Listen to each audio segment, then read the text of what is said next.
Hello, and welcome to Season 2 of Between the Lines. On this podcast, you will hear about and from lesser-known Canadian authors and writers who, for whatever reason, have remained under the radar of traditional publishers and publishing houses.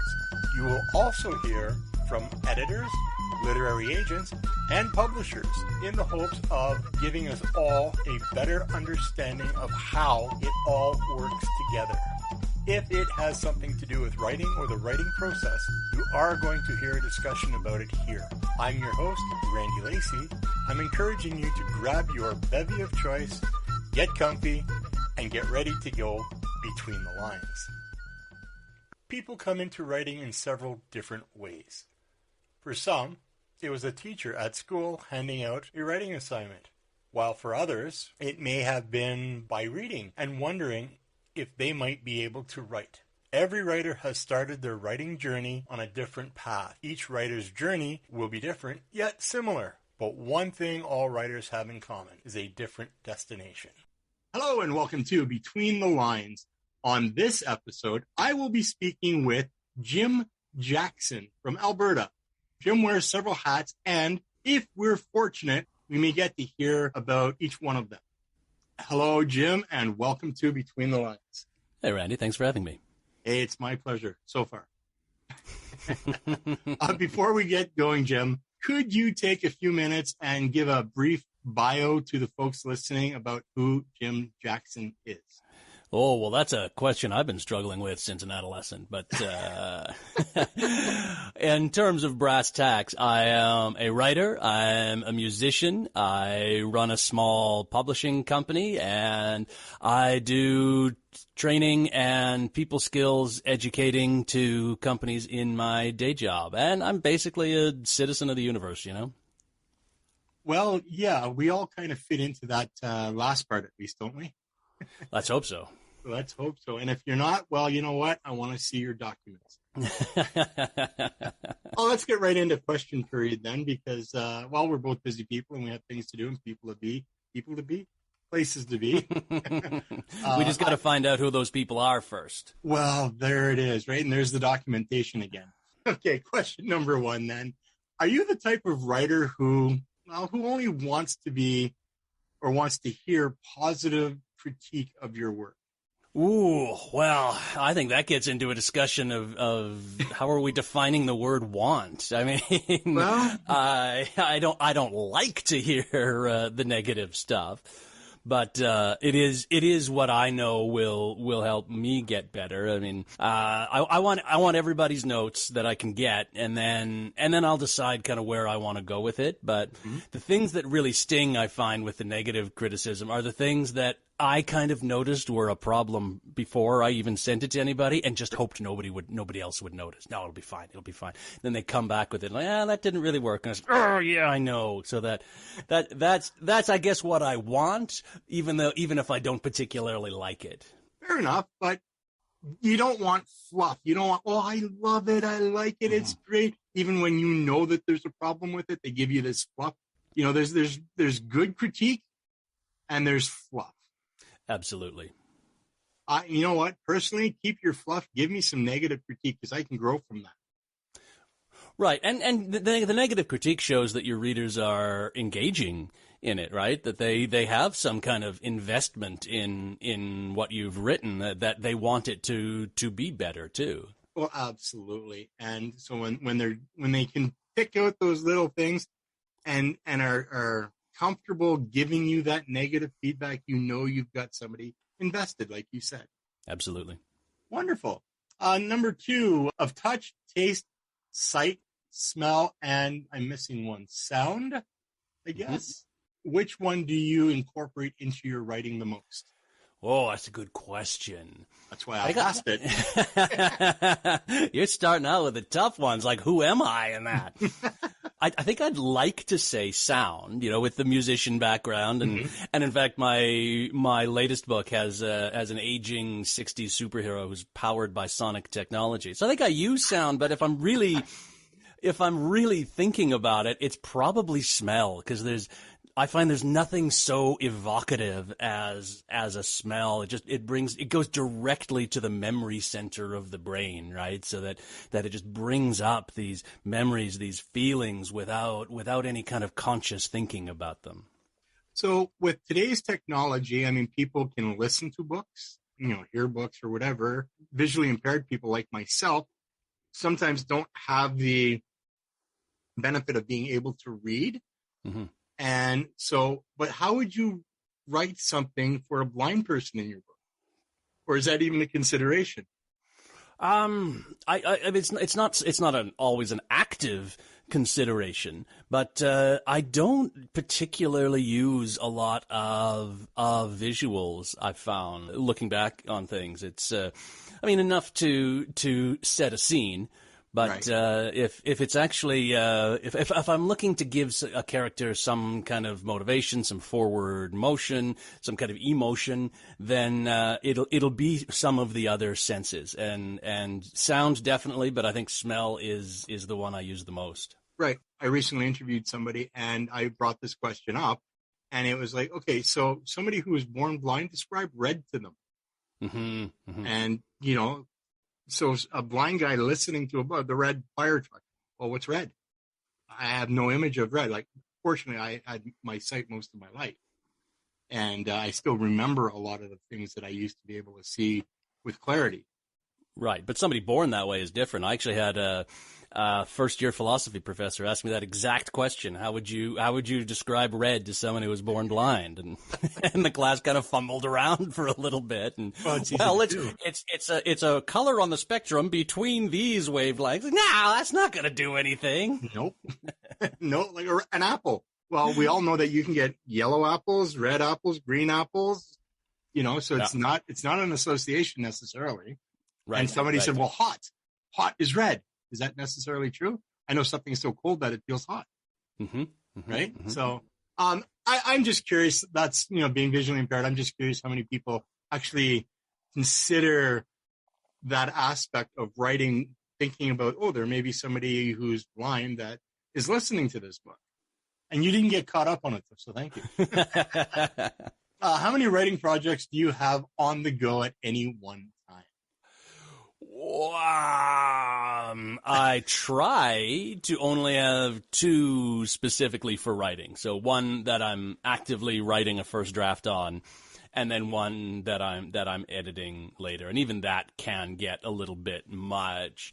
But then usually there's also some musical stuff, always some side projects there. There's publishing other people's work through the publishing company. So there's usually a lot going on at the same time, but for writing specifically, in a perfect world, I would only have one, and then write it, edit it, move on to something else. Okay. So how do you diversify your time between each then? With difficulty. It's no easy navigation, is it? No. Yeah, I use Trello to organize what I have to do, but it doesn't mean I still hit all those checklists that I have to do each month anyway. So it's more just a focus. Now, it's a lot easier for the writing part of it, I find, for myself, because then you're invested in it. You want to, when you're writing that first draft, when you're telling the story to yourself, you really want to see how it's going to turn out. Even if you have it all planned out, you want to see actually as it gets onto the page. So I find there's an internal drive for that. For editing, though, it's more just if you want to get this out, I have to do this. It's just going to happen. Fair enough. I've just recently discovered the world of mind mapping. Okay. Are you familiar with that? Yep. Does that work into how you do things or no? When I'm coming up with a concept, for example, I'll use some mind mapping. So when I was looking at creating this fake, this fictional superhero from the 60s, but still that had to have enough of this recognizability as an early Silver Age superhero would need to. Mm-hmm. I did that. So what is it? Sound technology. What does that go with? Oh, that kind of reminds me of Australian Aboriginal sound dreamlines, which are based in sound. So maybe I can bring in an idea of that. And then over here we have this psychedelic thing. So where's that going to come? And so I'll mind map out a concept. Okay. Not so much for plots, though. Not so much for plots. Okay. That's a whole different ballgame altogether. Absolutely. What do you consider the hardest part about your writing journey? Is it the writing, the publishing, or the marketing, or something else? I would say for me, the marketing, and specifically the follow through, because it's very hard for me to stay attached to a project once I've done it, once I've kind of finished it off, or abandoned it, at least, as I think Picasso said. No work of art is ever finished; it's just abandoned. But once I stop polishing it and just put it out there, I've invested so much in it, and I want to move on to the next thing. So that follow through with the marketing is hard for me. But I have help. I have help with Black Fox Marketing in Calgary. That's Black Fox Marketing. If I can put a plug in there for my marketer. And there's no affiliation here. I'm letting him do this for free. No, that's wonderful, though. So parents, moms especially, have what's called separation anxiety. Mm-hmm. Do you get that with your work? No, usually I'm just kind of very much relieved to have it out. Get out of the house. You're 18. Go away. Go live on your own now. Go out in the world. See how you do. Right? Yeah. Well, I mean, you are a small press owner, operator, right? So that whole it sticks around a little longer with you. It's no longer just writing. You're now working that other aspect of it as well. So it lingers, doesn't it? Absolutely. And I do find it much easier to market other people's work that I publish than my own, because I've probably moved on to a completely different headspace for the next project. But if it's somebody else, I always loved the project to begin with, right? Oh, okay. Yeah. That's a good perspective. What area of your writing do you think needs improvement?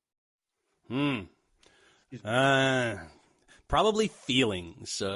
I tend to favor thoughts over feelings, both in writing and in life. So I'm most comfortable having any kind of emotional content from a scene come from like the plot and the sequence of events and this kind of, shaking your fist at fate idea, rather than any description of how a character's feeling. So if I do any writing exercises or 5-finger exercises to get better at the craft, it's those I try to focus on.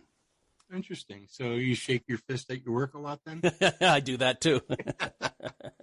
How much of yourself would you say goes into something you write, or at all?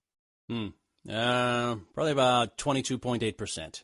That's pretty precise. No, I made that up. I don't really know. It used to be a lot. It used to be quite autobiographical. Now, it's definitely not a huge amount consciously, at least. I mean, it must be buried in there somewhere, but I find what I've enjoyed writing most in the last few years, when I came back to writing, is something based around a concept, right? So then the concept takes a lot of the structure and that off of hanging it on anything autobiographical, I think. Okay. Can any of your friends, family, or coworkers read something of yours and goes, that sounds a lot like me? He laughs evilly. Don't think so. I mean, I don't know. You'd have to ask them. Maybe I'm just absolutely stealing people's characteristics, and I'm not aware of it. Would you be tempted to? I have before. Mm-hmm. And well, I don't think the person ever read it. Or actually, these would have been songs, so listen to them. So I think I'm in the clear. Well, that's a sigh of relief. Yeah. If I were much more famous, it would be a different thing. Yeah, I guess poetry is a little different than writing a novel or short stories or something like that. Poetry tends to bring out a little more of you in the overall picture, don't you think? Yeah, definitely. Do you write poetry at all? I used to. Now, sometimes I'll write something that will turn into song lyrics. Right. But more often than not, I have the idea. The words and music come at the same time, so it's never really just a written page thing. Ah, okay. What do you fear most as a writer? They haven't gotten easier. You know that, right? No, not at all. And I think that's actually what I would fear most about as a writer, as an artist, as a creative in general. That it won't ever get easier. Just the process of it. That it will always have to be this, this churning adolescent version of the tortured artist that you always have to have that with you, even as you get gray and wrinkled in that. So I do hope that it will calm itself. It will still be an act of creation, but without all the thunder and lightning inspiration stuff. I don't know if it's a big thing in Calgary, but out in Vancouver many years ago, I don't know if it still exists today, but they have these down around Stanley Park along the seawall. Struggling artists set up their work and try to sell them and stuff like that. Is that a thing in Calgary? I don't know. Do people do that, or have you ever had to do that? Or I've never had to do that. Fortunately, I've been lucky, or I went a day job route instead of trying to do a full-time creative thing when I was younger. So I've just come back to this as now that I'm kind of settled. But no, I've never had to do that. I have gone busking. Not that I needed to do it to eat, but it's a great way to practice your craft and to see if anybody cares about what you're doing at all. So here's a hidden question that you had no idea was coming. So if I were to show up on your doorstep in a time machine saying, "Hey, Jim, get in," when and or where would you like to go? Ooh, and why? Okay. That's a good one. So, okay, I'm going to narrow it down slowly here. Probably 20th century sometime. Okay. I might say now, provided we could come back and maybe pack some food with us. I've always had this very romantic association with the American Dust Bowl in the 30s, in the Depression, where people just had to do what they needed to do to survive, right? And I find a lot of the art, the popular art and popular culture reflects this huge optimism, which I don't think a lot of people were feeling, but I've always found that very interesting, that at times of real hardship, what happens to pop music, to movies, and that is that they become very uplifting, right? You don't want to, nobody wants to see a depressing movie when they're already depressed. I don't know. It might cheer me up to see other people having a harder time than me. There's that. But go back to the 30s though. That's okay. The blues has been around a lot longer than that, but the birth of the blues as we know it today stemmed from in around that time. Exactly. Yeah. And being a blues musician yourself, maybe is that part of the reason why you'd like to go back to that? Definitely, yeah, because that's when it became codified, and with this structure that Robert Johnson brought in, it's going to be like this, and then so from there, that's what we, as you say, what we recognize as the blues today, and that's another example of that of a very time of hardship that brings out this invention, this creative invention of an art form. Well, we're pretty much done with those questions, and now I'm just going to ask you, what advice would you give or offer someone who is just beginning their writing journey? And this question I haven't asked a lot, so I know this answer very well. Just write every day if you can. right? Just keep writing. Put your bum in a seat or get a standing desk. That's healthier.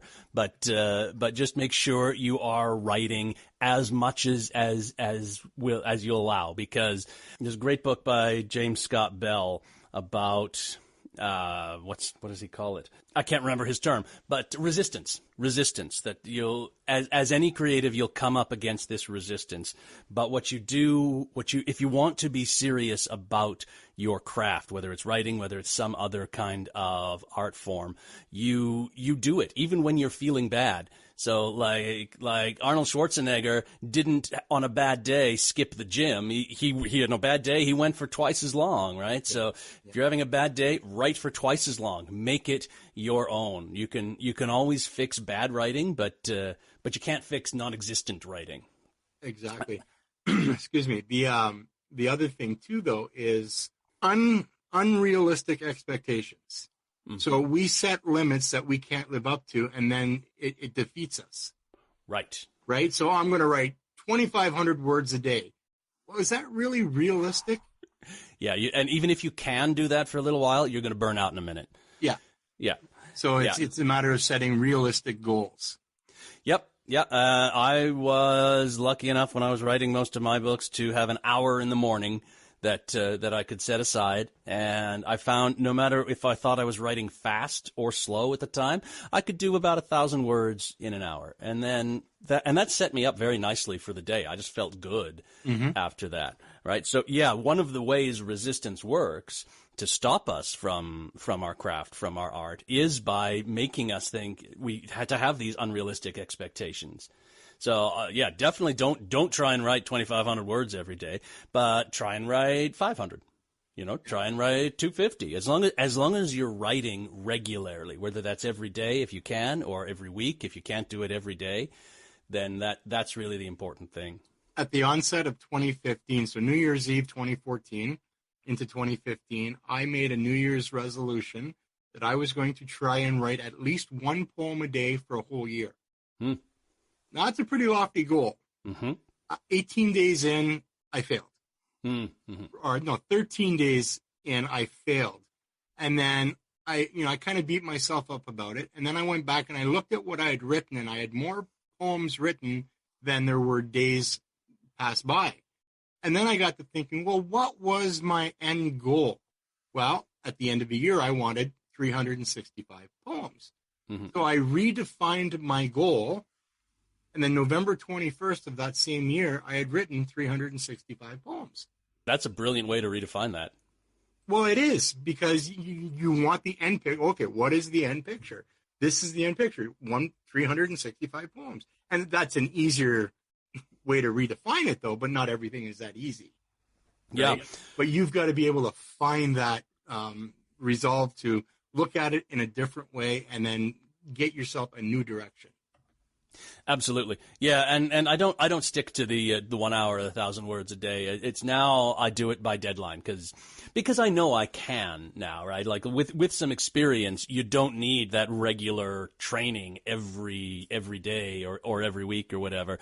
So I'll just set, I need to have the first draft of this done by this date. And then I'm pretty good now with self-motivation because I've done it before and I have that to look back on. How long did it take you to get to that point, though, where you could do that? Oh, a good 3 years of writing really? every day. Yeah. And how long have you been writing? Been back to writing since 2015. Okay, you took a break for a while, did you? Yeah, quite a long break, as I kind of gave up everything artistic. I wandered the world for a little bit, and then when I came back and had a child and was looking very closely at 40 down the horizon a few years ago, I thought, this is something I want to do. I want to have at least a book out, right? Mm-hmm. So and that's been 5 books ago. 5 books ago. Good for you. Yeah, good for you. I've in high school, my English teacher encouraged me to continue writing poetry, and he said, you know what, you should look into getting published. Well, of course, life gets in the way, and my lifestyle, well, it wasn't really a healthy one. And 40 years later, it took it took a near-death experience and landing in the hospital for 5 months to realize that maybe I should pursue some of these things. And I put out my first book, Blind Ambitions. It took me going blind to become ambitious about writing again, or not writing, but publishing, because I've always written. Yeah. So it's amazing what can motivate us to do the things that we really wanted to do but never got around to it. Well, I'm kind of hoping that's something good that comes out of the pandemic as well, that a lot of people have looked at their lives and say, is this soul-destroying job really what I want to be doing until forced retirement or whatever? So I really hope that people have found their more authentic paths through this. Well, the past 2 years has given people a lot of opportunity to go deep inside themselves and see, what is really important to them. Absolutely. I think so anyway. We're going to go on to what I call shameless plugging. Very good. So if you're all right with that. I can be shameless. You can, eh? All right. I think every artist can be, can't they? What works do you currently have in publication? All right. Well, we talked a little bit about my latest one, which is a novella and a music EP combo about this aging 60s superhero. So imagine if there was a cartoon even trippier than that Spider-Man one from 1967. Okay. So he had his own cartoon. Now he's aged. He's in the modern world, and he has to make his way. The people he swore to protect are thinking now he's part of the problem, right? Because use of violence and all that. So there are a lot of thorny issues that I try and take as light a touch as I can to these issues kind of facing the world now. So that's called Captain Blue and Queen Bee: The Continuing Adventures. Okay. My first book was actually nonfiction and came out of some of my work teaching people how to give presentations, and that when I used to say, just start with a story. That's what they do in TED Talks. Start with a story, you'll be fine. And then realizing that not a lot of people knew how to take something, especially say a technical topic, and make a story out of it. So that's called How to Tell a Really Good Story About Absolutely Anything in 4 Easy Steps. And I thought it would be cute to have this ridiculously long title, but the typing and try tweeting that. But so that's always a solid seller around the world. I'm always surprised when I look at the reports for that, because it's been out since paperback in 2017, so that's 5 years, and it's still a really solid seller. So people want to know how to take simple steps to make a really good story. Okay. And then in terms of fiction, I have the King Wong Adventures, which I call pulp mythology. So it's like creatures from world myth on the streets of Hong Kong, pre-protest Hong Kong, because that's the Hong Kong I know. Okay. And then it's got this 40-style pulpy detective. So there are 2 of those out now, and the last one comes out this year. Oh, really? Yeah. That's going to be exciting. Oh, and then I should also plug Prairie Gothic, edited by Stacy Kondla. That's a collection of short stories. It's the first work that is not my own that I put out through the publishing company. Oh, so okay. Those are psychological horror short stories, all set on the Canadian prairies. Really? Yep. It's a really fantastic collection. That's available, Chapters Indigo if you're in Canada, Amazon for anyone else. Wonderful.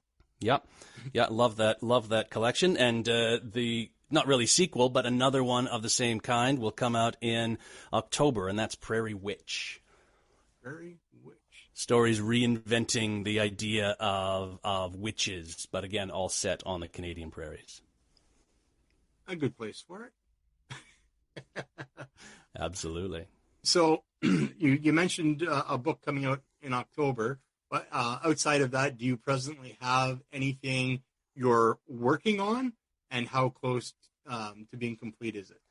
I have a book that I wrote first draft, actually, and edited at least a couple times in 2018 that I'm doing yet another edit on. It's This one it was a huge departure for me. When I put out the first King Wong book, the pulp mythology book, I had a friend of mine read it, or actually before I even put it out, and he said, "Yeah, it's good. It just kind of skims the surface, though, doesn't it? It doesn't go really deep into anything." Well, yeah, that was the point. I just wanted something fun, but now I'm going to take this as a challenge.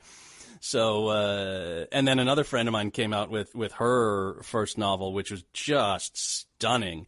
And I read that and I thought, oh, well, now I got to really bring it here. So I wrote this book that has just kind of languished for the last little bit. But this is the one that if it turns out the way I want it to, I may never have to write fiction again, because this'll just stand for what I want to say. Okay, well then maybe you'll start writing these screenplays. There you go. Think big, right? Is there one of your books which you are more particularly proud of than the others? Yeah.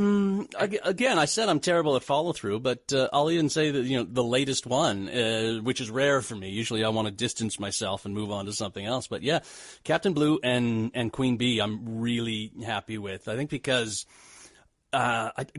writing it and recording the music, I just immersed myself in 60s psychedelia, in the music, in the sounds, right? And that was just a very uplifting experience. And still thinking about some of the jokes in that book still make me smile if I can laugh at my own joke, right? Well, why can't you? If you can't laugh at your own joke, what can you laugh at? Well, exactly, right? I mean, Seinfeld even laughed at his own, and anyway, that's another story altogether. So the ultimate question is, where can people connect with you? Things like email, websites, snail mail, blog posts, Meta or Facebook or Instagram or Twitter, TikTok, and the list can go on and on. But indeed, there are so many these days, aren't there? Your one-stop shop, I guess, for all Jim Jackson, it would be jacksontron.com, JACKSONTRON.com.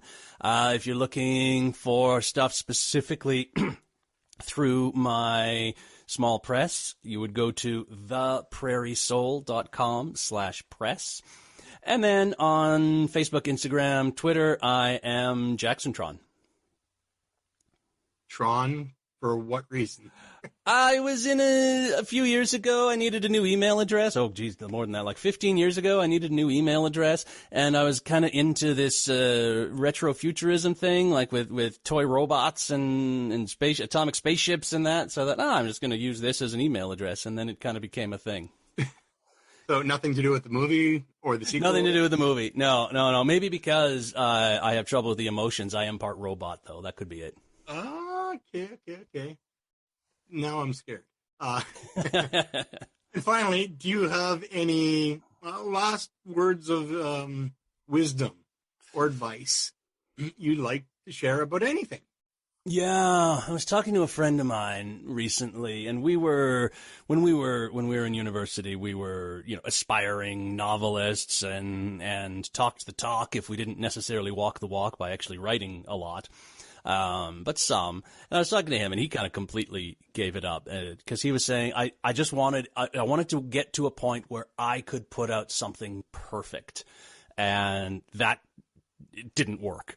So yeah, don't wait until you think you can create something perfect. You can't.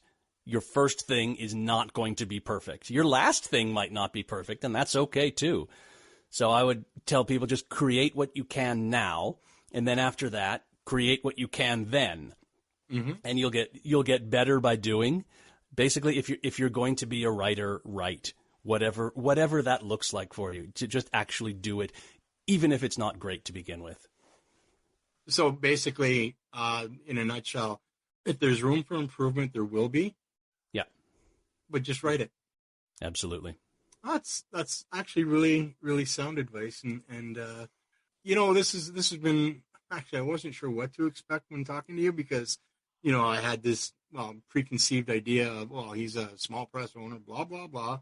And so I didn't know what to expect. But this has been really, really good, really fun. And you should go into radio. You got a great voice. Well, thank you for that. So, yeah, thanks for coming on the show. Thanks for agreeing to do this. And, it's been good.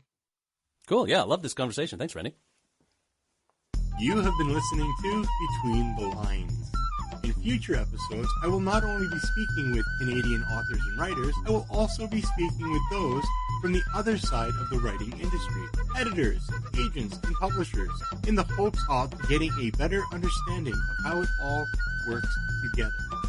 If you liked what you heard, hit the subscribe button to be notified of new episodes and content. Send all your comments, suggestions, or any questions you'd like to have a guest answer to me at randy.bplpodcast@gmail.com. Be sure to visit me at www.therandylacey.ca. While there, look for the Buy Me a Coffee button to help support the podcast. Thank you for your time and your ears. Tune in, be inspired, and write on.